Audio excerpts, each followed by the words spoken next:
নমস্কার, কবিতায় বিনিশুতোর এই পর্বে আপনাদের সকলকে স্বাগত জানাই। আজকের পর্বে আমাদের সঙ্গে বিশিষ্ট আবৃত্তি শিল্পী সুমন্ত্র সেনগুপ্ত। সুমন্ত্রদা, অনুষ্ঠানে স্বাগত তোমাকে। আপনাদেরকে বলি, সুমন্ত্র সেনগুপ্তর পরিচয় আপনাদের কাছে নতুন করে আমি কি বলবো, শুধু এটুকু বলতে পারবো, তিনি আমার গুরু এবং প্রতিনিয়ত তার থেকে শুনে শিখি, দেখে শিখি। সুমন্ত্রদা, শুরুতে সুপর্ণা যেভাবে বলেছে, গুরু নই, সুপর্ণা আমার অনুজ এবং আমার খুব প্রিয় একজন মানুষ, খুব ভালো আবৃত্তি শিল্পী, সঞ্চালক। আর শুরুতে বলি, আমি এই বিনিশুতো নামটা যখন প্রথম শুনি তখন এই নামকরণটা আমার এত সুন্দর লেগেছিল এবং তারপরে বেশ কিছু অনুষ্ঠান আমি দেখি ফেসবুকে, ভারী ভালো লেগেছিল। তা বেশিরভাগ সময় তারা সঙ্গীতের অনুষ্ঠান করেছেন, আবৃত্তির অনুষ্ঠানও শুরু করছেন বিনিশুতো। এটা একজন আবৃত্তি শিল্পের কর্মী হিসেবে আমার খুব ভালো লাগার জায়গা। তাই শুরুতেই বিনিশুতোকে আমার পক্ষ থেকে আন্তরিক কৃতজ্ঞতা জানাই। আর তোকে আমার ভালোবাসা, আশীর্বাদ, স্নেহ সবকিছু। তা শুরুতেই আমি একটা কবিতা শুনে তারপরে আবার কথায় আসছি।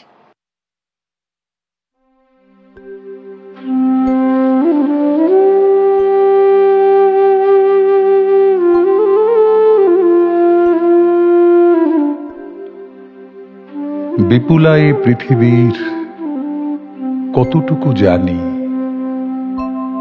দেশে দেশে কত না নগর রাজধানী, মানুষের কত কীর্তি, কত নদী গিরি সিন্ধু মরু, কত না অজানা জীব, কত না অপরিচিত তরু রয়ে গেল অগোচরে। বিশাল বিশ্বের আয়োজন, মন মোর জুড়ে থাকে অতি ক্ষুদ্র তারই এক কোণ। সেই ক্ষোভে পরিগ্রন্থ ভ্রমণ বৃত্তান্ত আছে যাহে, অক্ষয় উৎসাহে যেথা পাই চিত্রময়ী বর্ণনার বাণী কুড়াইয়া আনি। জ্ঞানের দীনতা এই আপনার মনে পূরণ করিয়া লই যত পারি ভিক্ষা লব্ধ ধনে। আমি পৃথিবীর কবি, যেথা তার যত উঠে ধ্বনি, আমার বাঁশির সুরে সারা তার জাগিবে তখনই। এই স্বরসাধনায় পৌঁছিল না বহুতর ডাক, রয়ে গেল ফাঁক। কল্পনায় অনুমানে ধরিত্রীর মহা একতান কত না নিস্তব্ধ ক্ষণে পূর্ণ করিয়াছে মোর প্রাণ। দুর্গম তুষারগিরি অসীম নিঃশব্দ নীলিমায় অশ্রুত যে গান গায়, আমার অন্তরে তার বার বার পাঠাইছে নিমন্ত্রণ তার। দক্ষিণ মেরুর ঊর্ধ্বে যে অজ্ঞাত তারা, মহাজনশূন্যতায় দীর্ঘ রাত্রি করিতেছে সারা। সে আমার অর্ধরাত্রে অনিমেষ চোখে অনিদ্রা করেছে স্পর্শ অপূর্ব আলোকে। সুদূরের মহাপ্লাবী প্রচণ্ড নির্ঝর মনের গহনে মোর পাঠাইছে স্বর। প্রকৃতির ঐকতান স্রোতে নানা কবি ঢালে গান নানা দিক হতে।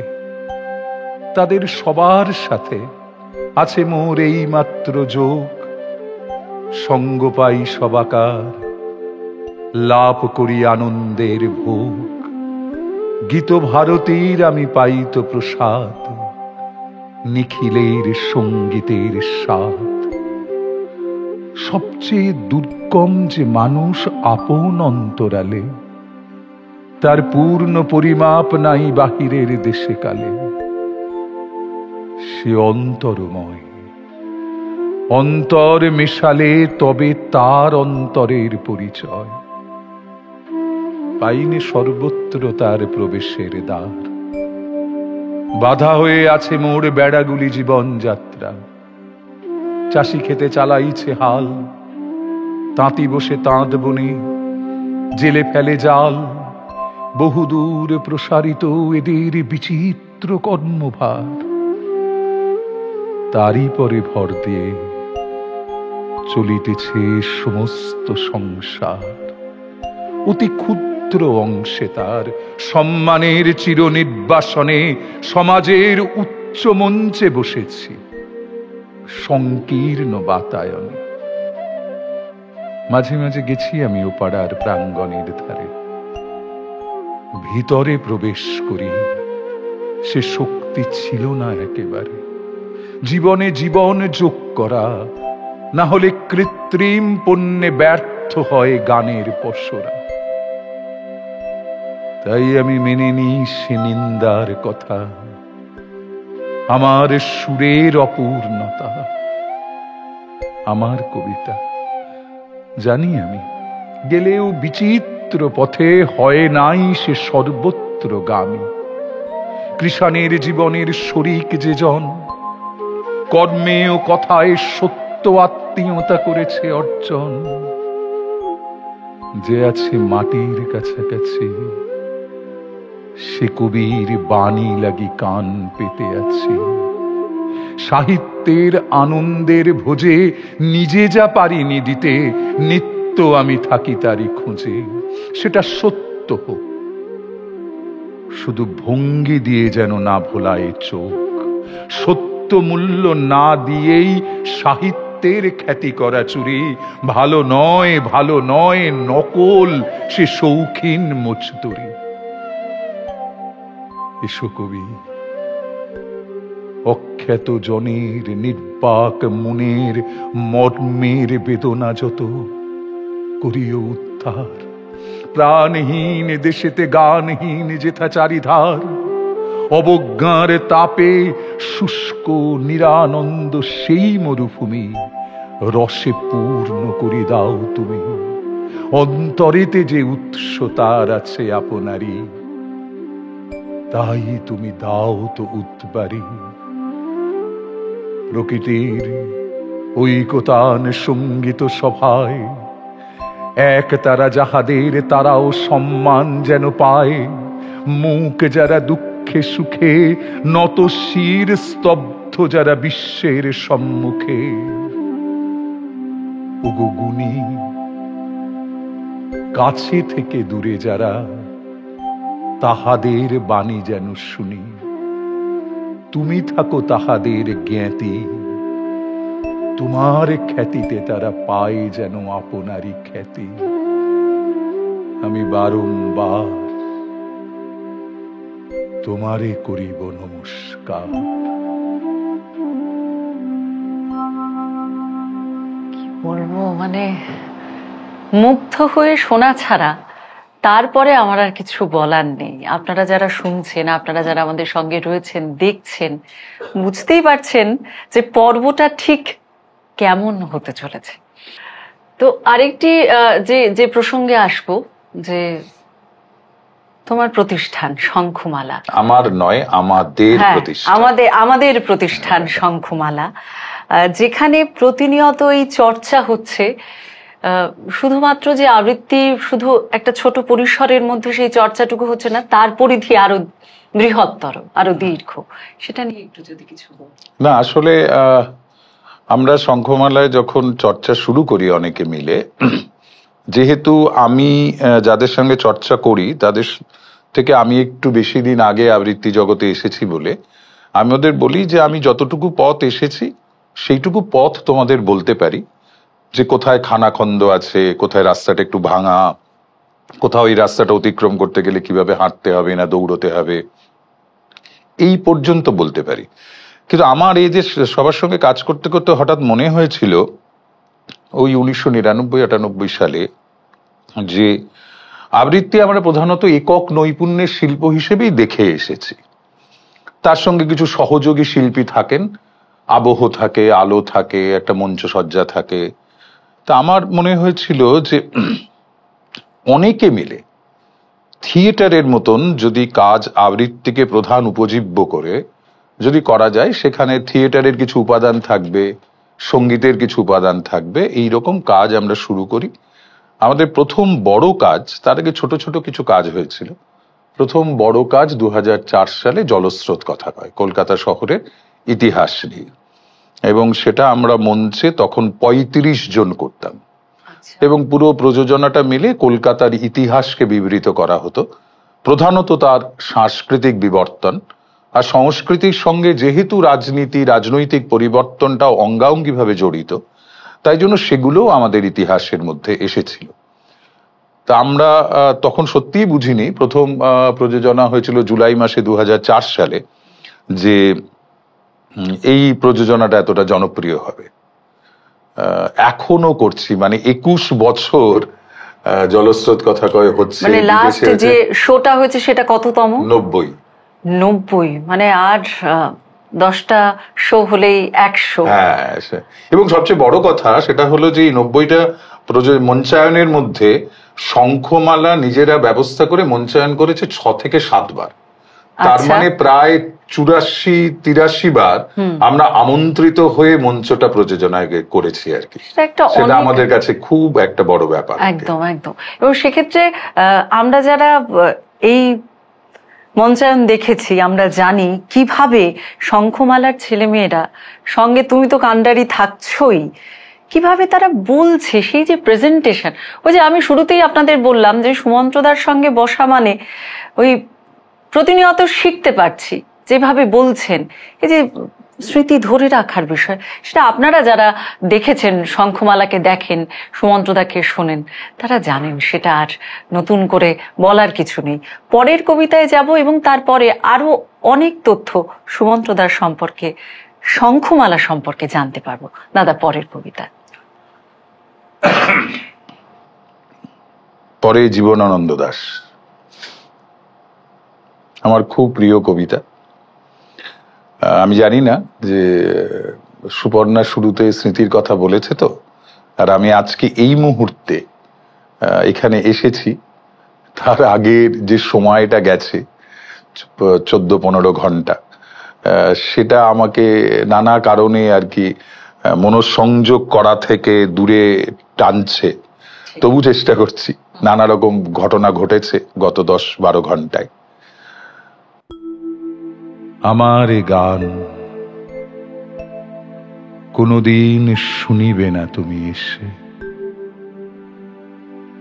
আজ রাত্রে আমার আহ্বান ভেসে যাবে পথের বাতাসে, তবুও হৃদয়ে গান আসে, ডাকিবার ভাষা তবুও ভুলি নাই আমি, তবু ভালোবাসা জেগে থাকে প্রাণে, পৃথিবীর কানে, নক্ষত্রের কানে, তবু গাই গান। কোনদিন শুনিবে না তুমি তাহা জানি আমি, আজ রাত্রে আমার আহ্বান ভেসে যাবে পথের বাতাসে। তুমি জল, তুমি ঢেউ, সমুদ্রের ঢেউয়ের মতন তোমার দেহের বেগ, তোমার সহজ মন ভেসে যায় সাগরের জলের আবেগে। কোন ঢেউ তার বুকে গিয়েছিল লেগে, কোন অন্ধকারে জানে না সে, কোন ঢেউ তারে অন্ধকারে খুঁজিছে কেবল জানে না সে। রাত্রির সিন্ধুর জল, রাত্রির সিন্ধুর ঢেউ, তুমি এক, তোমারে কি কেউ বুকে করে রাখে? জলের আবেগে তুমি চলে যাও, জলের উচ্ছ্বাসে পিছে ধুধু জল তোমারে যে ডাকে। তুমি শুধু একদিন, এক রজনীর, মানুষের মানুষের ভিড় তোমারে ডাকিয়া লয় দূরে, কত দূরে, কোন সমুদ্রের পারে, বনে মাঠে, কিংবা যে আকাশ জুড়ে উল্কার আলেয়া শুধু ভাসে, কিংবা যে আকাশে কাস্তের মতো বাঁকা চাঁদ জেগে ওঠে, ডুবে যায় তোমার প্রাণের স্বাদ তাহাদের তরে, যেখানে গাছের শাখা নড়ে শীত রাতে, মরার হাতের সাদা হাড়ের মতন, যেইখানে বন আদিম রাত্রির ঘ্রাণ বুকে লয়ে অন্ধকারে গাহিতেছে গান। তুমি সেইখানে নিঃসঙ্গ বুকের গানে, নিশীথের বাতাসের মতো একদিন এসেছিলে, দিয়েছিলে এক রাত্রে, দিতে পারে যত।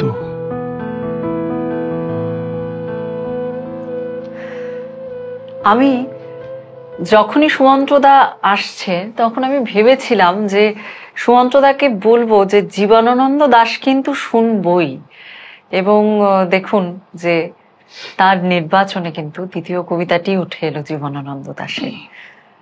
আমার মনে আছে একটি অ্যালবাম হয়েছিল জীবনানন্দ দাশের উপরে, বিপন্ন বিস্ময়, একদম তাই। এবং সেটি আমি পরবর্তীতে আমি ইউটিউবে শুনেছি, মানে ক্যাসেটটি আমার শোনা হয়নি।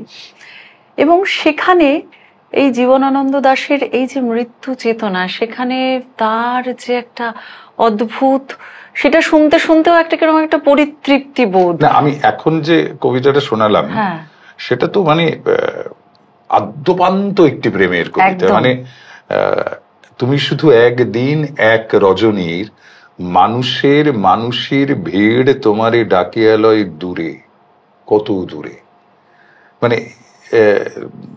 নিঃসঙ্গ বুকের গানে নিশীথের বাতাসের মতো একদিন এসেছিলে, দিয়েছিলে এক রাত্রি, দিতে পারে যত। মানে অসাধারণ অসাধারণ। আমরা পরের কবিতায় যাব দাদার কাছে।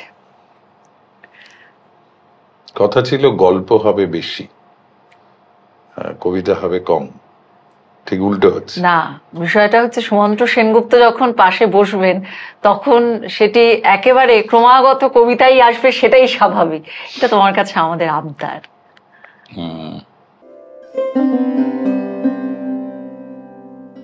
মন ভালো নেই ঠিক, থাকবার কথাও নয় কারো, দুদণ্ড আশ্বাস ভেবে এসেছি এ না জানা নির্জনে। সূর্যহারা দিন খুব নিচু আর ভারী হয়ে ঘিরে আছে গোটা চক্রবাল, তারই মাঝখান দিয়ে আমি আর আমার আশ্রয়দাতা দুজনে চলেছি শব্দহীন। ওর দুই চোখেও কি অগাধ ধূর্ততা লেগে আছে,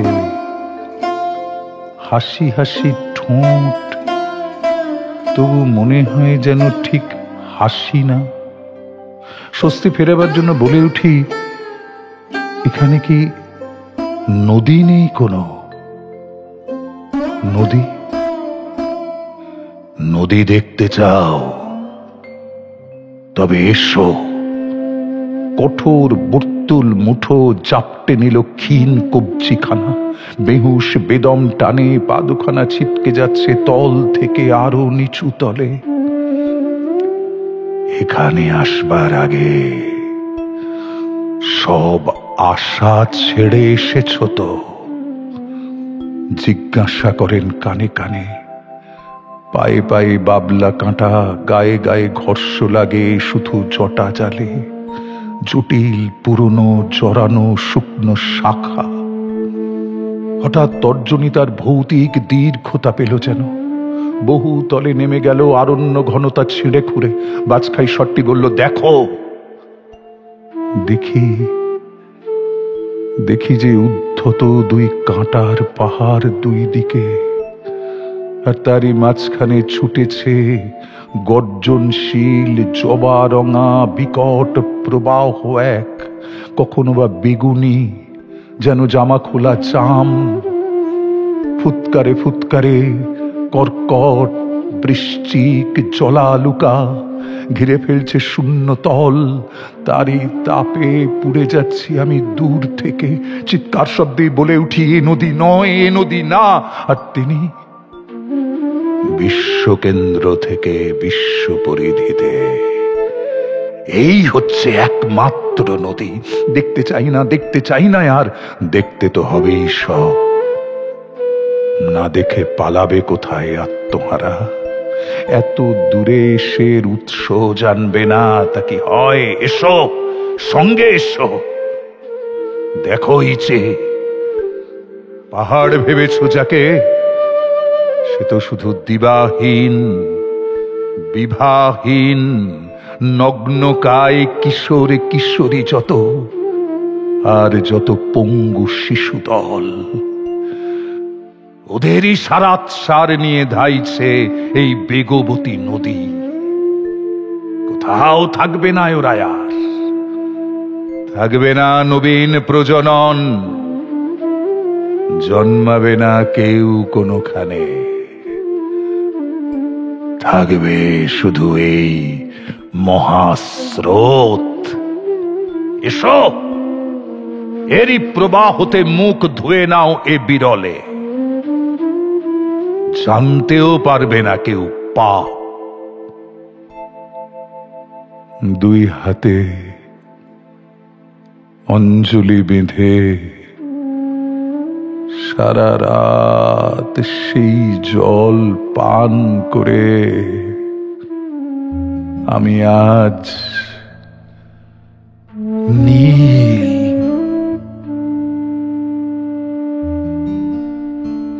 অনবদ্য কি শুনলাম, ঠিক মানে কি বলবো বুঝতে পারছি না। এ তো ভয়ঙ্কর কালের কথা। এ নদী তো নদী নয়, যে বয়ে চলার সময় যতটুকু বুঝতে পারলাম দাদার বলায়। এবং না, ফুৎকারে ফুৎকারে কর্কট বৃশ্চিক জলালুকা এই সময়টাকে ঘিরে ফেলছে, তার তাপে পুড়ে যাচ্ছি আমি দূর থেকে। তাই চিৎকার শব্দে বলছি যে এই নদী দেখতে চাই না। আর আমার আশ্রয়দাতা যিনি, মানে রাষ্ট্র তো আশ্রয়দাতা, সে বলছে যে বিশ্বকেন্দ্র থেকে বিশ্ব পরিধিতে এই হচ্ছে একমাত্র নদী। আমি সাধারণ মানুষ, আমি বলছি আমি এই নদী দেখতে চাই না দেশে। ও যে দেখতে তো হবে এই সব, না দেখে পালাবে কোথায় আত্মহারা। কবিতাটার নাম আরেকবার। দেখতে তো হবেই সব, দেখতে তো হবেই সব। আচ্ছা, এই একটা কথা বলি সুমন্ত্রদা, তোমাকে জিজ্ঞাসা করি যে শঙ্খমালার যে তোমার ক্লাস, সে তো প্রতি সপ্তাহে প্রতিদিনই প্রায়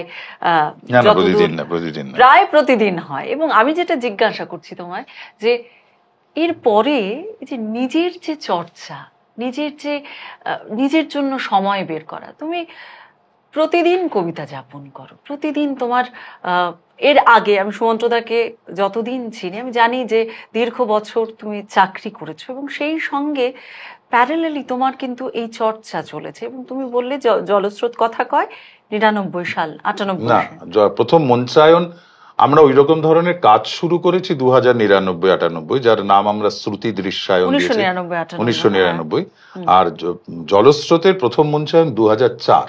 হ্যাঁ, মানে সেটার জন্য তো একটা বিস্তর পড়াশোনা এবং অনেক চর্চার দরকার হয়। সেই সময়টা তুমি অফিস সামলে, ক্লাস সামলে, এগুলো কেমন করে সেটা সম্ভব যদি একটু বলো, তাহলে আমরা ছাত্রছাত্রী হিসেবে আমরা যারা শুনছি তারা অনেকটা উপকৃত হই।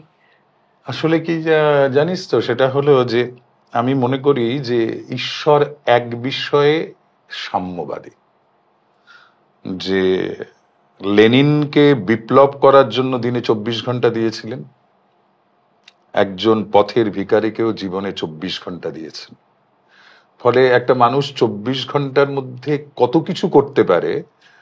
এমন তো নয় যে যারা বড় বড় রাষ্ট্রনায়ক কিংবা খুব ব্যস্ত মানুষ, যাদের পৃথিবীতে খুব বেশি প্রয়োজন, তাদের ঈশ্বর দিনে 48 ঘন্টা দিয়েছেন, তারা 24 ঘন্টা দিয়েছে। ধর রবীন্দ্রনাথকে জীবনে 24 ঘন্টা দিয়েছেন, কি কত কি করেছেন। আমরা অ্যামিবা তস্য মানুষ। আসলে আমার ব্যক্তিগতভাবে মনে হয়, তুই যা ভালোবাসবি না একদম মন থেকে, প্রাণ থেকে, অন্তর থেকে, সে কি দেবে তার প্রত্যাশা না করে যে ভালোবাসাটা, সেটা বাঁচতে পারলে সময় বার করা যায়। উত্তর আমাদের কাছে সহজ। সুমন্ত্র সেনগুপ্তের কবিতার প্রতি ভালোবাসা, নিঃস্বার্থ ভালোবাসা, একেবারে উজাড় করে দেওয়া, এবং সেটি ভালোবেসেছেন বলে আমাদের মতো ছাত্রছাত্রীরা যারা তাকে দেখে আমরা এগিয়ে চলি, তারা পথ পেয়েছি। এবং যারা আপনারা আমাদের দেখছেন কবিতার মানুষ হিসেবে, তাদের কাছে আমি বলবো, সুমন্ত্রদাকে আমরা আজকে পেয়েছি, সেটা আমাদের কাছে অনেক বেশি আনন্দের। এবং ওই যে কথা হচ্ছিল যে দাদার কাছ থেকে কথা শোনা, কবিতা শোনা, আসলে মনে হয় সময় তো অনেক কম, যে ওইটুকু সময়ের মধ্যে কি কথা বলবো, কতটুকু কবিতা শুনবো। তবে হ্যাঁ, এবারে একেবারে সরাসরি চলে যাওয়া শেষ কবিতা সুমন্ত্রদা। শক্তি চট্টোপাধ্যায় বলবো বলছিলাম। হ্যাঁ, শক্তি চট্টোপাধ্যায় খুব প্রিয় কবিতা আমার।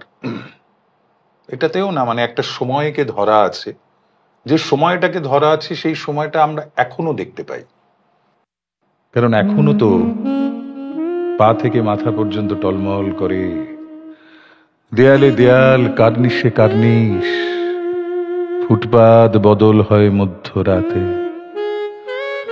বাড়ি ফেরার সময় বাড়ির ভেতর বাড়ি, পায়ের ভিতর পা, বুকের ভিতর বুক, তারও আগে পা থেকে মাথা পর্যন্ত টলমল করে, দেয়ালে দেয়াল, কার্নিশে কার্নিশ, ফুটপাত বদল হয় মধ্যরাতে, বাড়ি ফেরার সময় বাড়ির ভিতর বাড়ি, পায়ের ভিতর পা, বুকের ভিতর বুক, আর কিছু নয়, আরো অনেক কিছু। তারও আগে পা থেকে মাথা পর্যন্ত টলমল করে, দেয়ালে দেয়াল, কার্নিশে কার্নিশ, ফুটপাত বদল হয় মধ্যরাতে। হ্যান্ডস আপ, হাত তুলে ধরো, যতক্ষণ না পর্যন্ত কেউ তোমাকে তুলে নিয়ে যায়।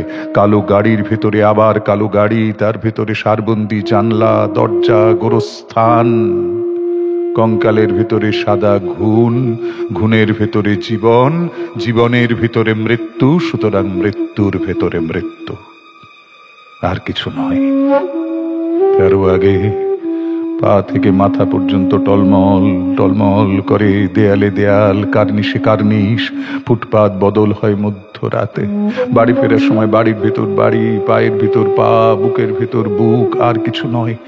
হ্যান্ডস আপ, হাত তুলে ধরো, যতক্ষণ না পর্যন্ত কেউ তোমাকে তুলে নিয়ে যায়, তুলে ছুঁড়ে ফেলে গাড়ির বাইরে, কিন্তু অন্য গাড়ির ভেতরে, যেখানে সব সময় কেউ না কেউ অপেক্ষা করে থাকে, পলেস্তারা মুঠো করে বট চারার মতন, কেউ না কেউ যাকে তুমি জানো না অপেক্ষা করে থাকে পাতার আড়ালে শক্ত কুড়ির মতো, মাকড়সার সোনালি ফাঁস হাতে।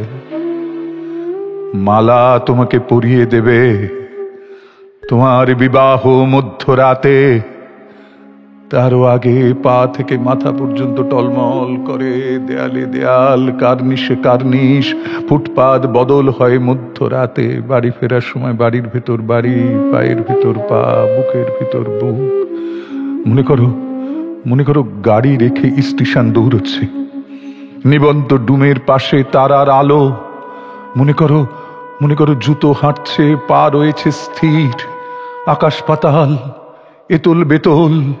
মনে করো শিশুর কাঁধে মরার পালকি ছুটছে নিমতলা, পরপারে বুড়োদের লম্বা লম্বি বাসর ঘড়ির নাচ। সে বড় সুখের সময় নয়, সে বড় আনন্দের সময় নয়। তারও আগে পা থেকে মাথা পর্যন্ত টলমল করে, দেয়ালে দেয়াল, কার্নিশে কার্নিশ, ফুটপাত বদল হয় মধ্যরাতে। এর আগেও আমি তোমাকে বলতে শুনেছি এই কবিতাটি, এবং যেভাবে মুগ্ধ হয়ে শুনেছি আজও তার ব্যতিক্রম নয়। তবে বলি, শেষ এই কবিতাটি আমি শঙ্খমালার অনুষ্ঠানে আমারই এক বন্ধুকে বলতে শুনেছিলাম, তোমার ছাত্র, এবং কি অনবদ্য, মানে তোমার কাছে তারা শিখছে, এবং সেভাবেই তার উপস্থাপনা ছিল। আজকের অনুষ্ঠানে সুমন্ত্রদা তুমি এলে, খুব ভালো লাগা আমারও হলো। খুব ভালো লাগলো। কিন্তু আমাদের শোনা হলো না আরো অনেক কবিতা, আমরা চাইবো তুমি আরো আবার একটি দিন। হ্যাঁ, আসল আসো। কথা ওই যে বলেছি, আমি বিনি সুতোর কাউকে চিনতাম না, কিন্তু বিনি সুতোই নামটা আমাকে কেন জানি এমন ভাবে আমার মধ্যে ঢুকে গেছে ভেতরে, এবং আমি কিছু অনুষ্ঠানও দেখেছি এবং তোকে দেখেছি তার সঙ্গে। ফলে কখনো যদি আবার সুযোগ হয় আমি নিশ্চয়ই আসবো। মানে তুমি যে অনুষ্ঠান দেখেছো সেটি সঙ্গীতের অনুষ্ঠান, হ্যাঁ, হ্যাঁ। এবং কর্তৃপক্ষ সেটি ভেবেছে যে তাদের হ্যাঁ, কাছে অনেকে এই কারণে বিনি সুতোকে আমার পক্ষ থেকে আন্তরিক ভালোবাসা, শুভেচ্ছা, কৃতজ্ঞতা সবটা জানানো। অনেক ধন্যবাদ সুমন্ত্রদা। কবিতায় বিনি সুতোতে তুমি এলে, এবং আজকের এই অনুষ্ঠানে এত সুন্দর আমাদের একটি সময় ধরা থাকলো কবিতায় বিনি সুতোর পর্দায়। আন্তরিক ধন্যবাদ। নমস্কার।